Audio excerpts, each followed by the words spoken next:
He is bigger than Biggie, Tupac, and Jay-Z combined in Jamaica and known all over the world. Well, now recording artist Vybz Kartel is in the fight for his life and for his freedom. All right, Lisa Evers here now with the exclusive interview with his lawyer in Kingston, Jamaica. Lisa. Well, Stephen Laurie, he is known as the king of the dance hall, a music superstar with millions of fans worldwide. But for nearly a decade, Vybz Kartel has been behind bars on a murder conviction, a crime he insists he did not commit. Now, in an exclusive interview, his attorney Aesop Buchanan tells me there's new evidence of foul play and fake phone messages that could throw out his conviction and set Kartel free. So he's taking the case to London in a high-stakes appeal. Artist Vybz Kartel, whose legal name is Adidja Palmer, is much more than a performer and prolific creator. He's an influential cultural icon, the epitome of the self-made man from the streets who succeeded despite the odds. Now facing a life sentence on a murder conviction, he's in the battle of a lifetime, his last chance at freedom. Looking at the evidence, this case was about getting Vybz Kartel in prison and leaving him there.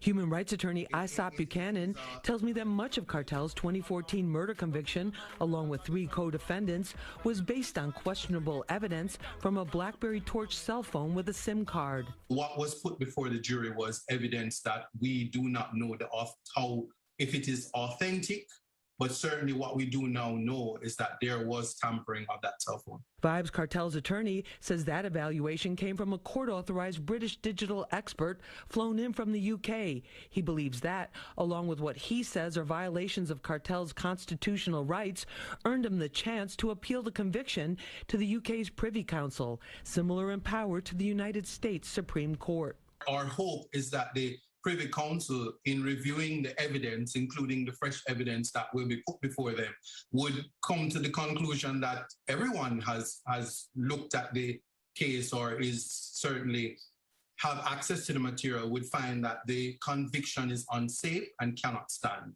Attorney Buchanan says the Privy Council has several options, but he's focusing on the best case scenario for the imprisoned dancehall king. We're looking for a complete overturn of the conviction and naturally for Mr. Palmer and his co-defendants to be free.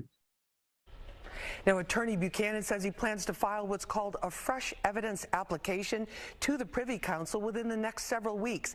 He tells me he's confident that after a thorough review, justice will prevail and Vybz Kartel will be a free man by next year.